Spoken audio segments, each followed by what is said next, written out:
Omulima kwa Nandi escapement n'omulima kwa ukhasanga abamenyi b'ekaunti ya Kakamega nende ekaunti ya Nandi kulimo abanandi nende abaluya okhurula tsimbeka tsiosi tsebuleka weneyo.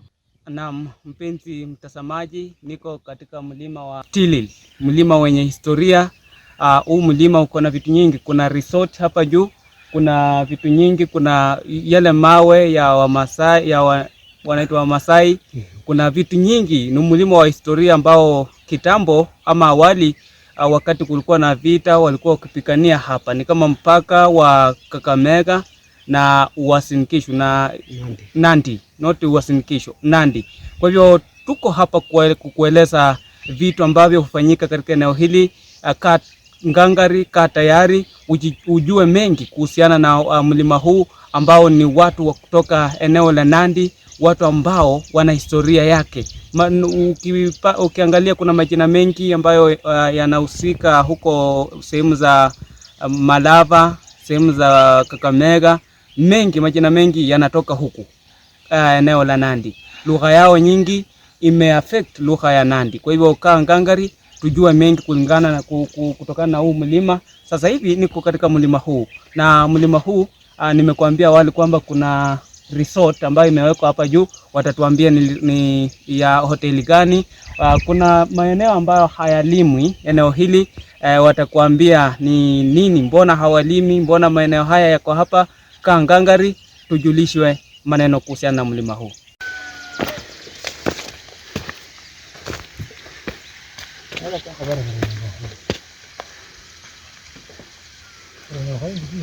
Bahope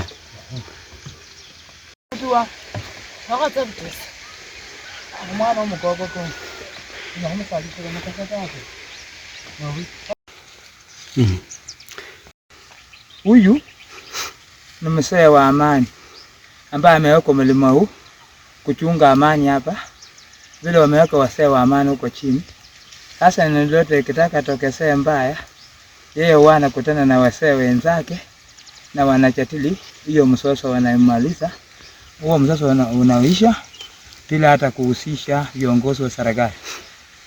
Sawa, kuhusu amani nini, hata vile maneno inafanyika hapa ya mashamba, nataka sasa atakuelezea nini haswa inafanya hiyo mkarakasa wa mashamba kufika kiwango hiyo, na yeye kama mzee wa amani anawaza nini. Neno la pili, kuna remains, yani mapaki ya boma ilikuwa ya Wamasai hapa, Wanandi hapa, hata China Mnanga. Sumai kulisikia? Mwenye ile China alikuwa akiishi hapa. Kuna mlima hapa kidogo hivi inaitwa Mnanga. Sasa ndio wali wakapepa hiyo China wakaweka hiyo shule chini. Pure hiyo shule ile China lilihamishwa kutoka hapa. Hata kuonyesha penye huyo Mnanga aliishi pamoja na mimi, na hata nyumba yake, hata mahali pa kupikia, mahali penye ilikuwa. Pia kuna meko ya Wamasai hapa yenye ilijengwa 18 something, ingali inasimama eneo hili. So umeona alichawahi limwa. Kuna sehemu nyingine hajawahi limwa tangu kuweko kwa mataifa mpaka leo. Sawa? Sasa mzee, karibu. Mimi naitwa David Zakayo Kaluhana.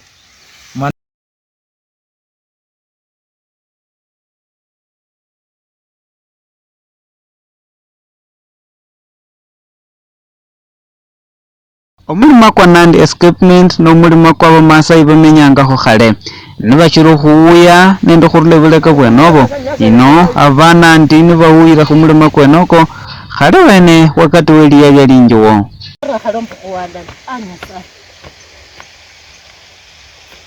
Sawa. Mimi naitwa kwa majina David Zakayo Kaluhana na nakuwa mwanaharakati.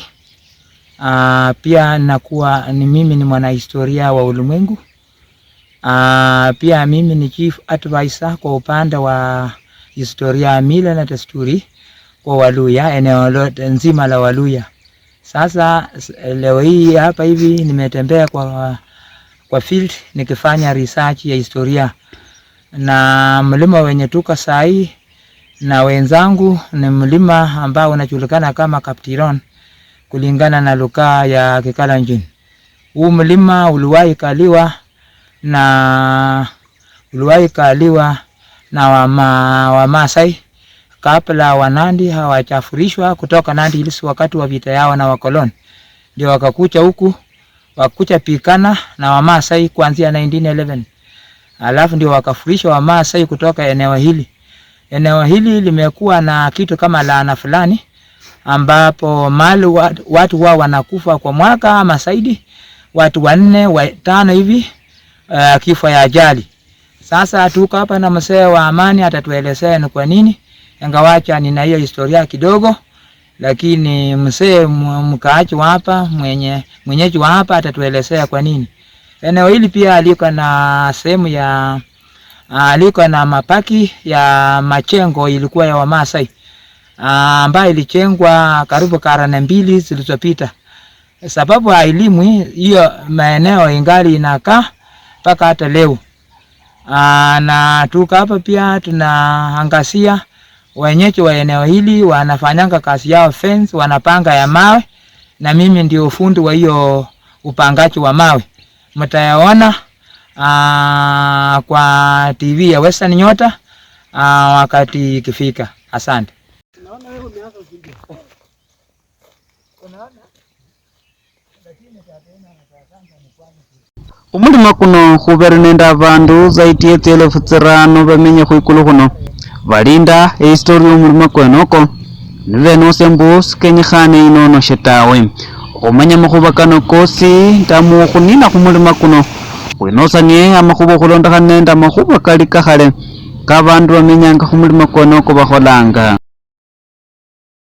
Viongozi wa Kalenjin vile nilikuwa nimenena walianzia Samani Troy. Walipokuja walitokea magharibi mwa Kenya ambapo saa hii ni Luhya land.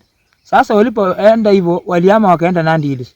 Sasa viongozi wengi waliuawa huko kama akina Kinikata Arabu Kibisongoni walikufia huko, alafu akina Kipitolileta Arabu Kibenei alikufia huko Nandi Hills, alafu Pasirian Arabu Manyei alikufia huko. Hata wakati wakoloni walikuwa wameshinda Kimunyole pia aliuawa huko. Hata wakati wakoloni walikuwa wameshinda Wakalenjin kwa vita, sababu walikuwa na silaha za kisasa na wakiwa na silaha zao za kienyeji hivi, baada wakashindwa. Vile walishindwa, walihamishwa na kiongozi mmoja ambaye anamtambua Mika Kiptengelei. Lakini huyu Pasirian Arab Manyei ambaye alikuwa yeye pia ni mfumbuzi wa bendera ya Kenya. Ukiona bendera ya Kenya ikipepea, msikilizaji mwenzangu, ukiona bendera ya Kenya ikipepea, coat of arms ikimeremeta hivyo, jua kuwa ulimwengu wa Kenya unalo teni kubwa kwa Pasirian Arab Manyei, sababu yeye ndiye alitoa hizo vitu zote na akampea Kenyatta mkuki, ngao, kisu na rungu asarigalia. Huyo alikataa kuhama Pandai sababu alikubali kuwa alikuwa amefanyia wasungu mila kulingana na mila na desturi ya Kikalenjin. Alijua kuwa wasungu watakuja waenda wawache shamba lao. Yeye alipaki huko, hata alikufia huko 1975 na mwenyewe alisaliwa 1888. Na Richard Menzachen ambaye alimuua kwa Italel, yeye alisaliwa 1878 huko Yomenari. Alafu akasoma Yomenari primary, kutoka hapa akaenda Hampshire mahali ambapo alimaliza kidato chake cha 6. Kutoka ya Hampshire alienda Kottingen, Germany, mahali ambapo alifanya shahada yake degree ya kiaskari. Kutoka huko akuja tena kwa room ya papa yake. Papa yake alikuwa ni mwaskari mwanajeshi. Hapo akateuliwa kuwa mwanajeshi na aletwa hapa Kenya 1902 kwa sababu ya Orokoyot kwa Italele Samoa barabarani. Yeye pia akiwa ni Orokoyot ya Uingereza. Sasa akakuja hapa kakapa 1902, 1903, 1904, 1905. akawa amejifunza Kinandi chote kuelewa. Sasa ndio alitumia mbinu mwafaka kumpata Koitalel na akamuua. Na hakuuawa Koitalel peke yake, alimuua Koitalel na pia na wamama 4 ambao walikuwa ni wamama tasa, hawakuwa wamemzaa mtu. Hawa mama walikuwa kitengeneza pombe. Mmoja miezi 3, mwingine miezi 3 mpaka mwaka itakapoisha. Na Koitalel alipoangalia kwa hiyo pombe alikuwa akitafsiri maneno yajayo. Hawa mama pia waliuawa siku yenye Koitalel aliuawa.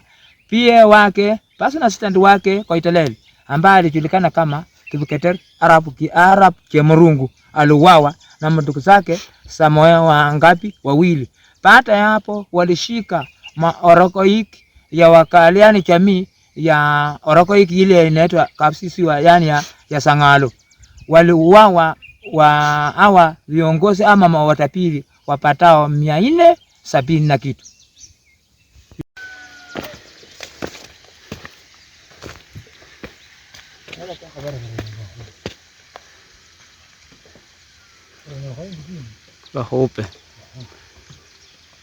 Naam, sasa hapa tuko katika eneo katika mpaka wa Song'onyi. Ukiangalia mpaka unachora kule wa Song'onyi, iko katika mpaka wa Kakamega na huku Nandi. Na eneo hili huku ndio kunaitwa Kaptiron huko Nandi. Sasa hii ni Cheptili sublocation.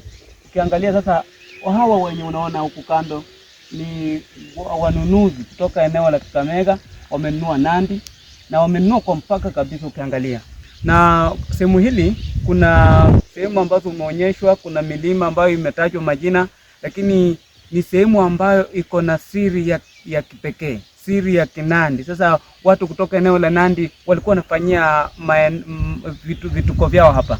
Nimeelezwa kwamba hapa mahali tumesimama watu wakitoka huku ng'ambo wanakuja wanapumzikia hapa. Na hapa tulipo tuna mzee ambaye ni wa amani. Tumeambiwa kwamba ni mzee wa amani eneo hili. Nataka tu niambie kiasi tu kwa ufupi, ni vitu gani ambavyo ukiwa huku yani challenges ambazo unapata kama mzee ambaye unasimama katikati, mfano wakati wa mzozo kama wa mashamba, wewe ambaye umesimama katikati sasa unataka kupinga huku na huku kuleta amani, ni changamoto gani unapitia? Challenges sio nyingi sana, lakini vile sasa tumeishi mpakani, tumekuwa watu wenyeji, tumeshirikiana kikazi, tumeshirikiana na maneno mingi sana. Labda kuna vijana tu walivu, sababu hata juzi kuna kijana mmoja alikuwa mwalimu, alikuwa ndugu yake kutoka kwa ndugu yake. Sasa hiyo wazee ndio wamekaa wametatua hiyo maneno, sababu hata raia alikuja kwa fujo na hata alimaliza hiyo kijana, sababu ameua watu 2 safari moja imefuatana. Ndio hiyo changamoto, sababu hii area tena iko ndani sana, serikali iko mbali. Hata serikali kutoka Nandi hata kitu kitendeka hapo tuite hata wenye wanakuja kusaidia wako mbali sana. Alafu hii area tena wamekuwa na pombe mingi, wamekuwa na hata wengine wanakunywa hata pangi. Sasa ndio changamoto yenye tuko kwa hii area. Sasa hiyo mauaji yanatokana na ukosefu wa usalama. Serikali iko mbali. Sasa kando na labda mauaji ya kifamilia, kuna labda mauaji ya kuchokozana, ndugu ameua ndugu. Nini ambacho kinachangia wale labda vijana wafike hicho kiwango cha kupikana? Sehemu hii sana hata mashule tena iko mbali. Sababu shule yenye iko karibu hapa inaitwa mtoto nangine Munanga. Hiyo ndio mashule yenye iko karibu, lakini hiyo mashule iko western. Alafu watu ya hii jamii yenye wanaishi area hii yenye wametoka western, yenye wametoka Kakamega, shule iko mbali. Tuko na shule yenye karibu kilomita 5 ndio ufikie, inapanda mlima, inaitwa Cheptili. Kuna ngine sehemu hii tena karibu kilomita 5 tena inaitwa Sosiot. Sasa watoto wengi hawaendi shule, wanafikia kiwango hata labda wameenda nursery. Tumejaribu nursery hapo tuweke, lakini hiyo nursery tena inaenda inaanguka. Sasa watoto kwa wengi hasomi. Sasa elimu iko chini, ndio inafanya vijana wanaanza wizi, kuipia watu. Mzozo wa ng'ombe, kuna ng'ombe labda wa huku wamekuja wakaipa huku ng'ombe na wa huku wameipa huku. Hapo tumekuwa na ushirika mzuri sana. Ng'ombe ikienda ikiteremka chini kutoka Nandi itapatikana. Hata ya Western huko ikienda ikikuja Nandi huko itapatikana. Hiyo tumemaliza kabisa. Mambo ya wizi ya ng'ombe na mbuzi na kila kitu hiyo hakuna. Sasa tunataka twende mnionyeshe vile vitu ambavyo viko katika mlima huu, mpenzi mtazamaji. Kuna vitu ambavyo sasa unaenda kuona vile ambavyo vinafanyika katika mlima huu. Mfano kuna meko ambayo yalikuwa ni ya watu kutoka eneo hili walikuwa wanatumia Wamasai, ama Wamasai walikuwa wakitumia wakati ule. Sijui kama sasa hivi wanatumia. Sijui kama mlima huu pia kuna ile sehemu ambayo wale ambao wametairiwa mahali walikuwa wanakaa, ama iko katika mlima huu. Sehemu hii tuko na pale wanadi walikuwa naweka chondoni yao. Iko tena mahali watoto wakitoka wanaenda mpaka hiyo sehemu. Hiyo sehemu inaitwa Kapkei. Hiyo sehemu ni sehemu ya maana sana kwa jamii ya Wakalenjin. Sababu watoto wakikuwa chondoni kuna mahali wanaishi, watu wanaweka sehemu kama forest ama penye iko miti mingi. Watoto anaenda chondoni huko. Alafu wakitoka kuna mto penye wanaenda kufanya mambo yao tena ndio watoto watoke. Umulima kuno kuberenda maika kalika Masai amaika kabasambira khenye makhale nibalinda abasukukhurule tsimpaka tsindi bokhuba bamia khaba bashambuliye nendo khubopo bibwene kavari bala bashambulia. Alafu kuni naingilia huko. Hii sasa imekaa miaka ngapi? Kuni ilikuwa inaingilia huko. Hii meko ya mnanga inasemekana iko na miaka karibu 80 hivi. Tangu huyo mzee ama hapa akienda Umasaini. Alienda Umasaini mahali penye panajulikana kama Laikipia. Ndio. Tena Wamasai sasa Lakini sasa huyu alihama 1905. Tuseme ni 115, si ndio? 115. Ama 17 hivi. Ama 17. Sasa niweke miaka ya swali, hebu nitekee swali, sikie hiyo swali vizuri. Tena unaonyesha kumbe na hivi. Habari wasea. Ndio. Sasa hii meko ya Mnangai wakati kwa Italela aliuawa, jamii ya Wakalenjin hata Wanailos wote kwa ujumla ambao wanajulikana kama Masai Tunje, sasa iliweza kusambaa kutoroka kuhama sababu kiongozi wao alikuwa ameuawa. Unajua nini? Wasikilizaji wa TV, wa Western Nyota TV ama wa Sayari TV ama wa Citizen TV ama wa Wapi TV, Wanailos walikuwa watoto wa mtu mmoja, walihama kwao Troy mwaka 2000 kabla Yesu hajazaliwa. Wakati walipohama hivyo wakakuja mpaka Isaka, mahali ambapo oroko yote wao ama kiongozi wao ama nabii wao alifungwa na nyoka, akapepwa mpaka bahari nyeusi pamoja na vijana wake wawili. Baada ya hapo sasa huyu oroko yote mwingine aliitwa Otesias alishika ushukani, akawaleta mpaka Isaka, mahali ambapo walikawanyika vikundi 4. Vikundi vitatu waliteremka para wilaya. Hao ndio Kolik, Astrocots, Eruli, Tendernans, Vandos na wengine na Puas wa Holland na Poland. Sasa hiyo makabila yenye nimetaja ni wa Italia na wa Germani. Na kikundi kimoja wakuja mpaka bahari ya Mediterania, mahali ambapo waliishi kwa muda wa miaka karibu 20 hivi. Wakahama hapo, wakaenda wakakuja mpaka Syria, Uturuki kwanza, Syria, Jordan, wakavuka wakaingia Misri. Mwaka 1470 walipata wa Misri wakiishi hapo Misri na Waisraeli. Sasa wakaopika wakaofurisha, wakaenda mpaka Ethiopia, mahali ambapo ilijulikana kama Meroe. Hapo mahali ndio Waisraeli walianzisha first black iron in Africa, Meroe. Baada ya kufumbua zana mpya za chuma za vita, walirudi wakapika wa Trojans, wakawahamisha kutoka bahari Misri mpaka bahari El-Kasel. Hapo bahari El-Kasel walikawanyika vikundi vitatu. Kikundi cha kwanza kilifuata mtoni wa Nile, wakakuja paka Ziwa Victoria. Hao ndio Wajaluo wa Kenya na Uganda, Aluru wa Uganda, Jie wa Uganda, Chapatola wa Uganda, Lango wa Uganda, Nyangora wa Uganda na Tesa wa Kenya na Uganda. Wengine walienda magharibi mwa Afrika. Kikundi kingine walifuata White Nile, Nile nyeupe, wakitaka ende Ethiopia pia, wakafurishwa na vikosi ya Abyssinia, wakarudi paka Yei. Walipofika Yei, waliingia Yambio. Hao ndio Turkana wa Kenya na Karamoja wa Uganda. Kikundi kingine wakakuja paka Khartoum. Khartoum hapo ndio kwa Kikale inamaanisha sherehe ya upashaji tohara ama tumi. Sasa hao wakapashwa tohara mara ya kwanza. Sasa upashaji tohara wa kwanza ulianzia Sudan, mahali ambapo panaitwa Khartoum. Khartoum ni Kikalenjin. Khartoum yani sherehe upashaji tohara ama tumi. Sasa walipopasha tohara hivyo, hao ndio tunaita Masai Tunje, yani Wakalenjin, Samburu na Wamasai.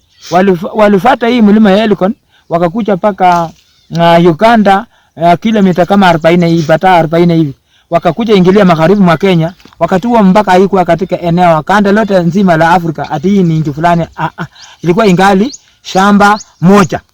Sasa ndio wakaisha hapa Western, ndio unaona hapa magharibi mwa Kenya machina nyingi vile tumetaja hapa awali ni Wakalenjin. China kama Sammy, yani sehemu iliyonuka ni Kikalenjin. Kapcheluku yani nyumbani kwa viatu.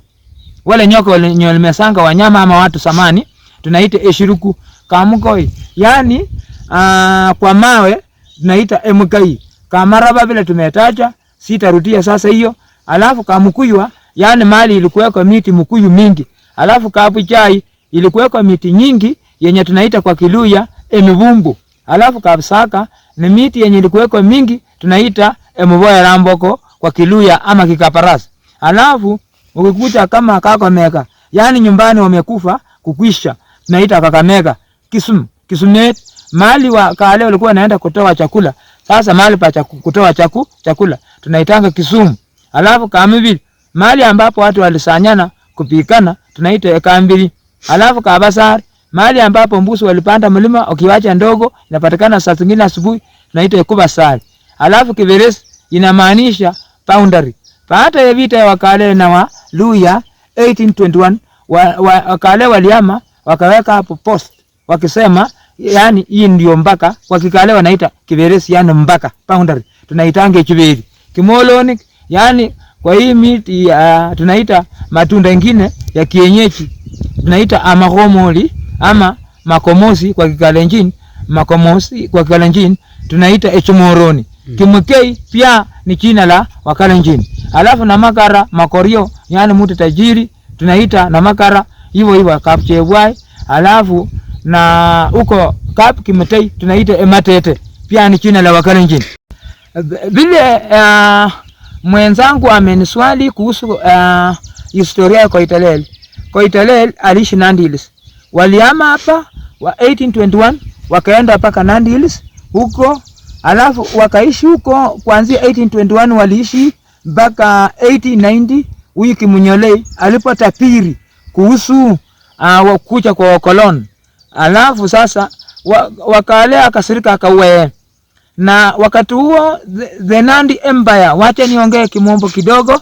The Nandi Empire was a pre-colonial empire with proper administrative structure.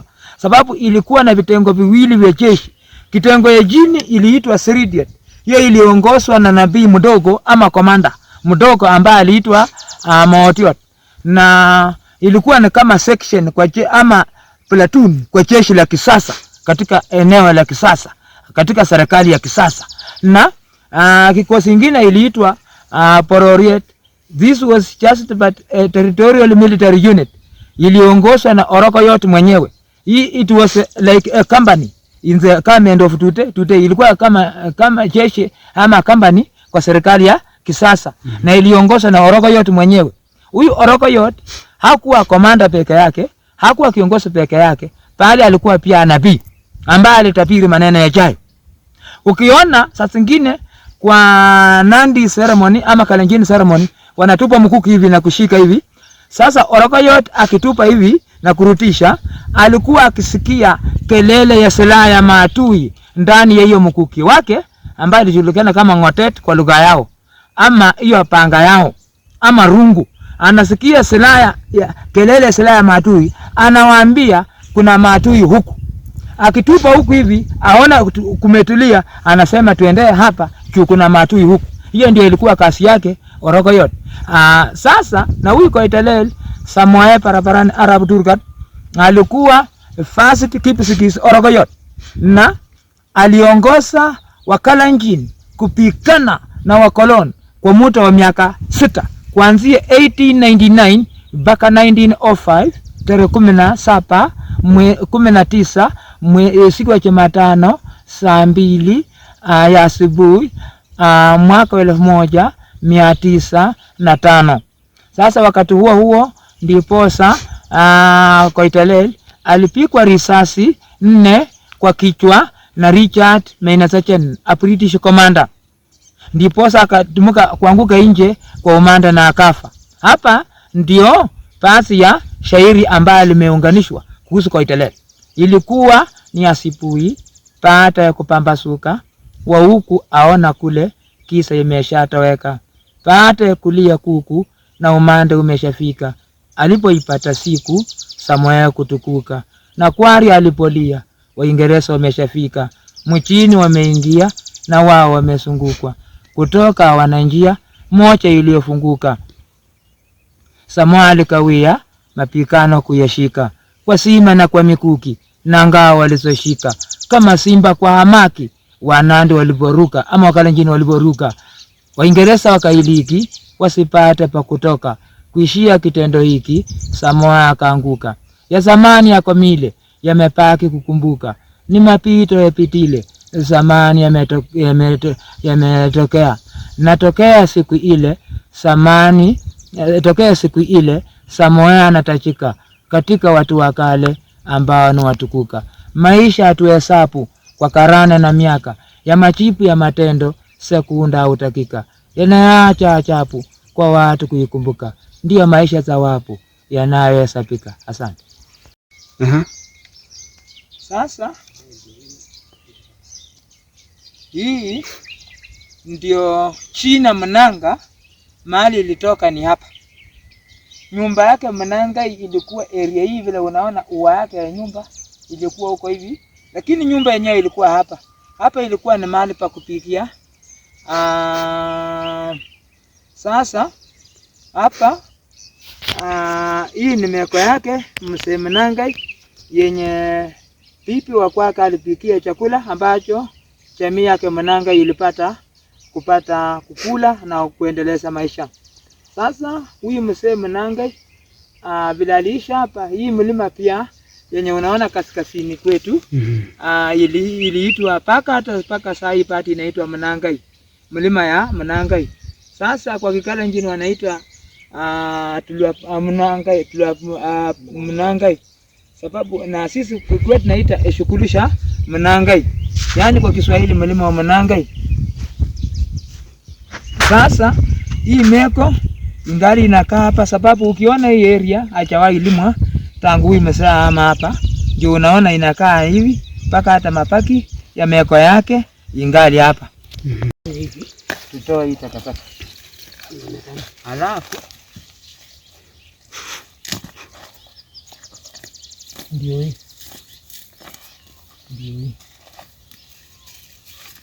Alafu hii imeanguka hii. Hiyo imeanguka. Hii imeanguka. Hii kiwe.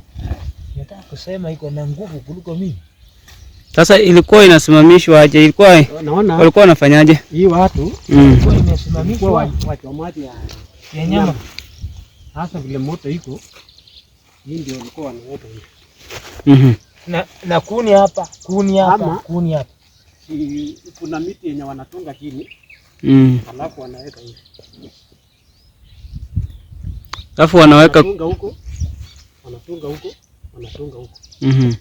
Sasa hii maji ilisimamishwa hivi na ikachimbiwa shimo. Sasa udongo vile siku zimekuwa zikienda, udongo imekuwa ikuja na nyasi na tukifunika na ikisama ndani. Sasa ilikuwa inawekwa nyama hivi, inawekwa hivi, inawekwa hivi, na wanaume sasa wanakaa na mikuki na ngao. Sasa hapa wanaona sasa imekaa miaka kama ngapi Kalwan?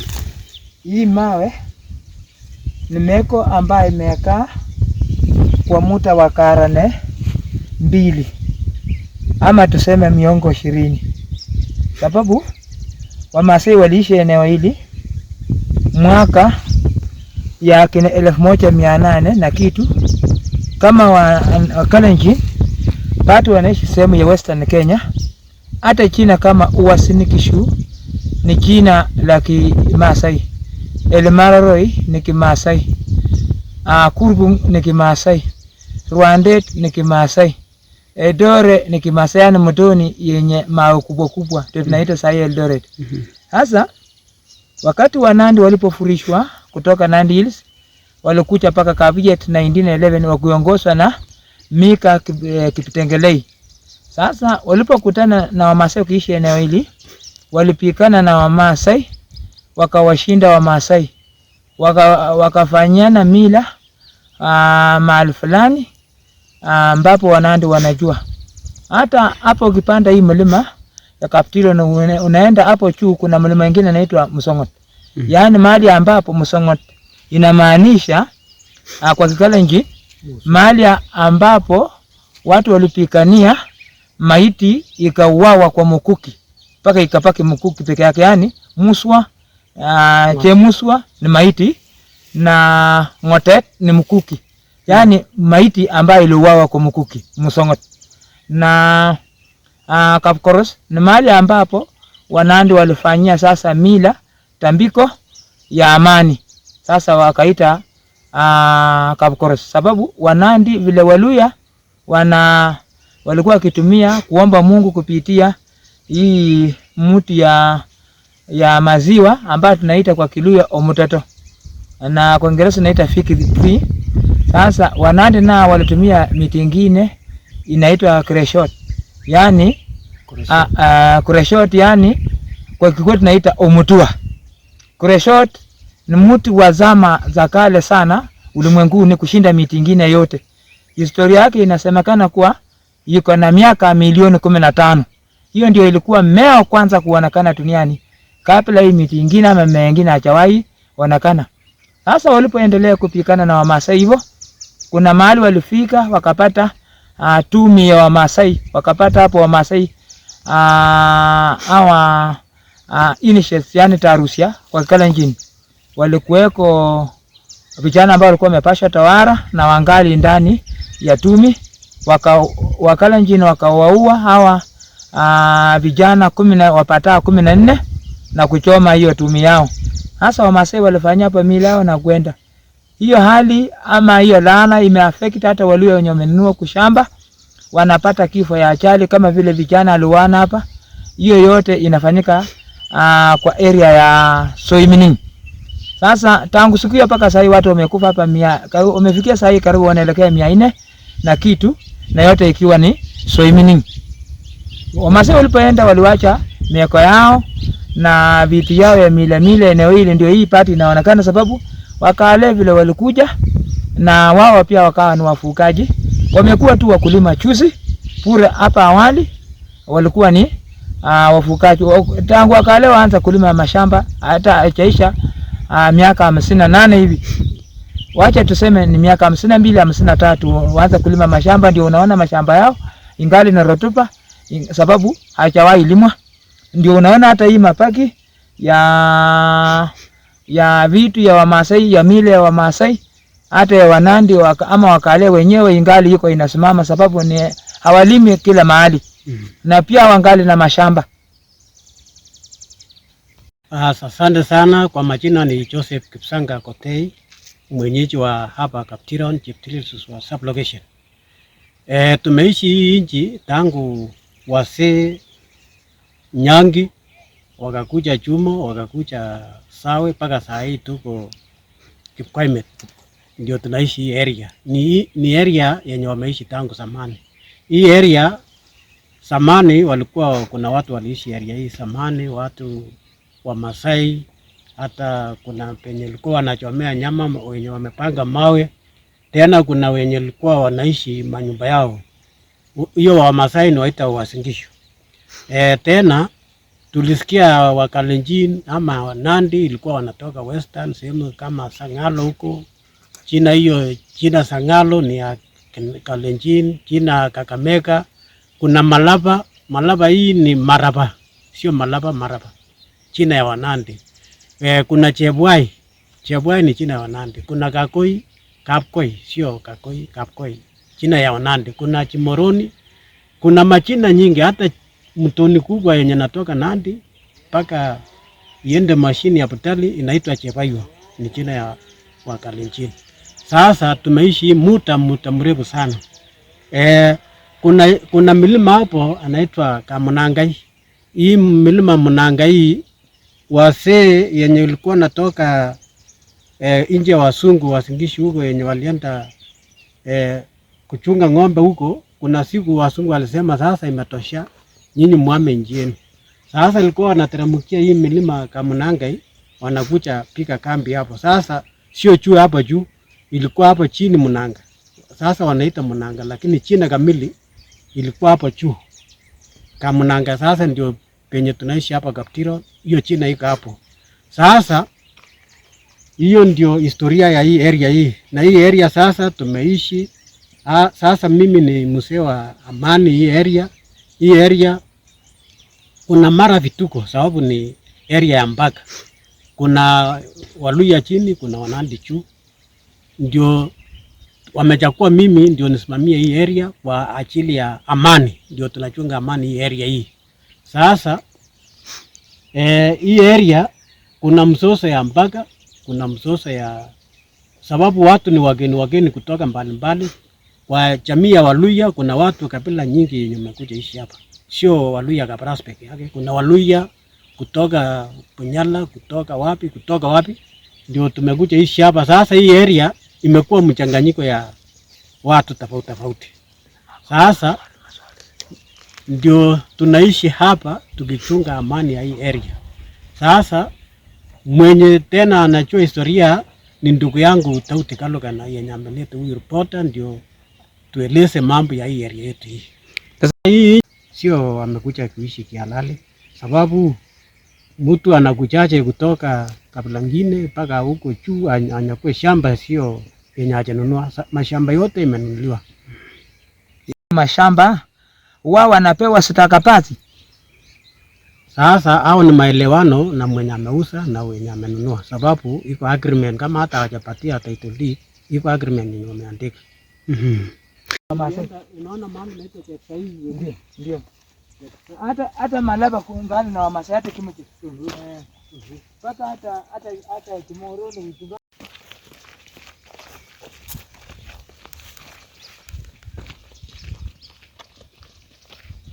Na tena Meko ilikuwa ile ilikuwa Munangai. Alafu nitakuonyesha ile ya Wamasai mbele hapo hivi. Ile ya Wamasai. Ya Wamasai. Mahali penye walichimbanga mashimo kuishi manyata. Ndani walichimbanga shimo, wanaweka miti juu yake, wanafunika na udongo na matawi ama nyasi. Kama nange simeko iko hapa. Sikali kena kokonyene tawe. Omulima kuno khandi nuko mulima kwa banandu bakholanga khemisango kyabo nibahatuha mushabo nende amakhuba kandi kemilukha kuba kusanyanga bamenye khurula tsimbeka mbalimbali khaba bakholera mulukha kwenyekhane kamenjila indala yokhukamilisha maisha kabo. Emilima kino kiberemo tsitype mbalimbali, iberemo emilima buli mulima nelila lyakwo. Khuli David Zakayo kalukhana alelesanga maana ya maera kemilima kyenecho. Tuko na milima ya Kapchepkoyet, tuko na milima ya Chepindoron, tuko Munanga, alafu tuko na Kapcheplanga, Kapchepkuk. Alafu chini yake tuko milima ya Chebaiwa. Na hiyo majina yote ni majina ya Kalenjin kutoka juu. Watu wenye waliishi hii area waliweka hiyo majina. Ndio bado hiyo majina angali. Paka hata Songo area iko na Chebaiwa na saa hii ni eneo Waluhya wameishi kwa wingi, lakini china hiyo angali iko tunaita Chepaiwa. Ile kuna hii Kapchepkuk. Kuna mwenzangu amesema huyu mzee mwenzangu, mzee wa amani, na mimi nikiwa mzee wa historia pia ya mzee, mimi nikiwa mwanaharakati pia mwana historia wa ulimwengu. Sasa kuna mlima mwingine hapa inaitwa Chevinyiny. Yani Chevinyiny ni wale wa waterfall, yani kwa Kikalenjin inamaanisha waterfall. Yani inaitwa kwa Kiluhya amahuhuni. Sasa hiyo Chevinyiny inamaanisha hao watoto walikuwa hapo wengi sana. Na hii yenye ametacha hii watu waliisha hapo wenye machina hiyo kama Mnangai. Alikuwa walisema kama Mnangai, yani nyumbani kwa Mnangai. Alafu na china kama Kapcheblanget, yani ilikuwa imechawa hapa na chui. Sasa chui anaitwa, mnajua mnyama chui, yani leopard, anaitwa kwa Kikalenjin blanket, ama wakiwa wengi wanaitwa Cheplanget wengi. Alafu kuna mlima hapo Kapchepkuk, yani ilikuwa imejawa ni waterfall, lakini hiyo ndio waterfall ambayo inapatikana katikati ya Nandi na Western Kenya, ndio waterfall kubwa yenye inajulikana hapo, yani Kapchepkuk. Yani nyumbani kwa kunguru. Kunguru waliisha hapo, alafu akaita hiyo China. Na hiyo mlima ilitokana na hiyo mtoni ambayo inapita hapo Chepaiwa. Yote ni ya Wanandi. Hata Kapchepwai bila amesema, hata vile tumesimama hivi, hii mlima ya Kaptiron, jamii ya Chepwai moja, mtu mmoja wa jamii ya Chepwai anaishi hiyo mlima. Tunaweza elekeza saa zingine mwandishi wa habari ama news recorder tumuonyeshe kuwa hii ndio jamii ya Kapchepwai, ambapo China Chepwai waliama hapo wakawacha hilo jina. Na Kamaraba wako tena kwa mlima hii. Wako mlima hii ya Kapchepkuk ambao waliama Malaba samani. Waliama Malaba Pota, wakakucha Maraba ya Kakamega, wakakucha hapa Malaba ya Kaparas 1809, mahali ambapo waliishi paka 1821 wakaama, wakaenda Nandi Hills, wakaishi huko paka wakati wa vita yao na wakoloni wakati wa ujenzi wa reli. Hata mmesikia wengi wakale wakalalamika kuhusu pingwa wao ama shujaa wao ambaye aliuawa na wakoloni. Mkoloni huyu ambaye aliitwa Richard Menezajen. Sasa wanahitaji kichwa chao tena walipwe. Wako haki walipwe. Sababu hii haikuwa ni shamba ya wakoloni, ilikuwa ni shamba ya Wakalenjin. Na vile walikuja hapo wakawavamia, wakaua watu wao. Waliua Wakalenjin wapatao 8,000 na wakachukua ng'ombe wao 10,800, alafu wakachukua mbuzi na kondoo 18,000, wakawanyang'anya hata shamba. Sasa huyu mzee amewekwa hapa kuwa mzee wa amani, ambaye pia ni shemeji wangu, nimeoa tata yake.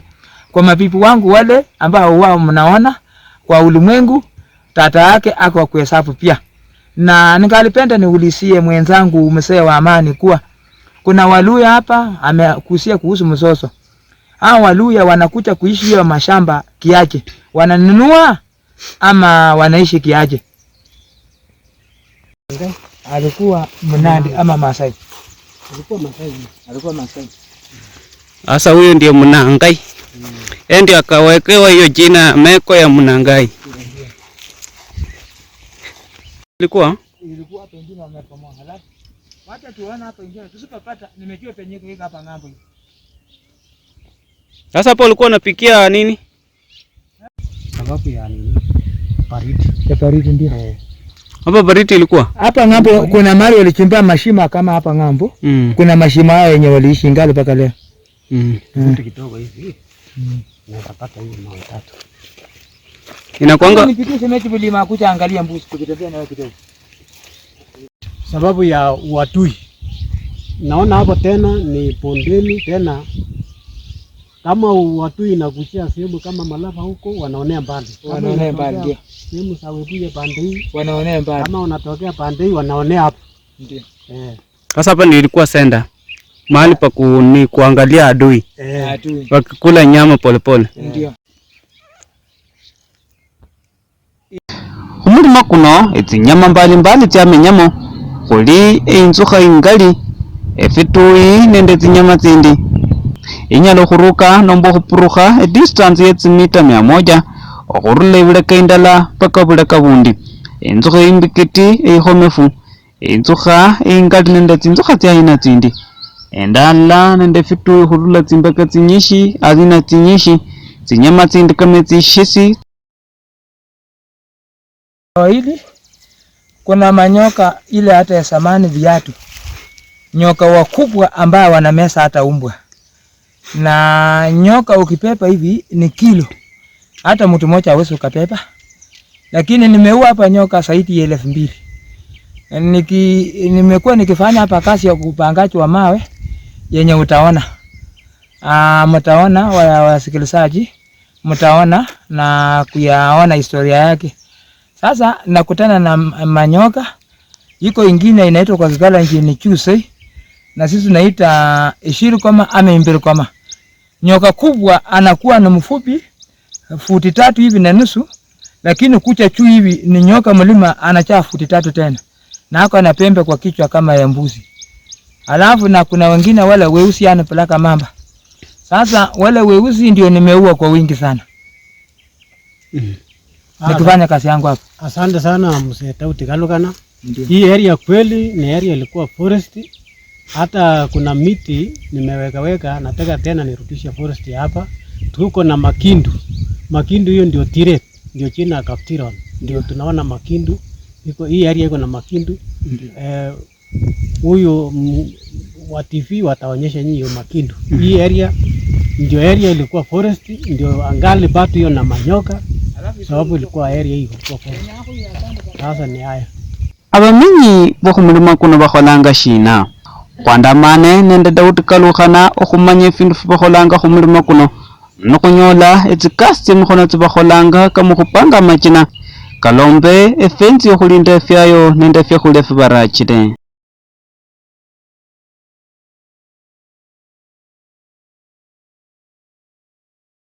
Nako refensi na hata imbo sisi fundi zaidi. Sasa hata urukana karibu. Sasa wala kupatisha na tangi.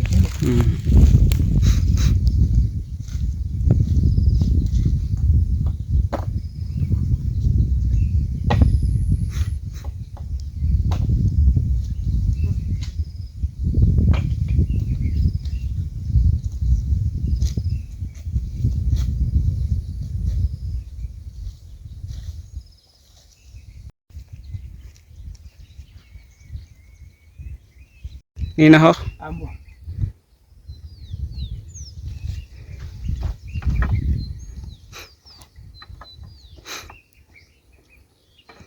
Kucha tuende hivi.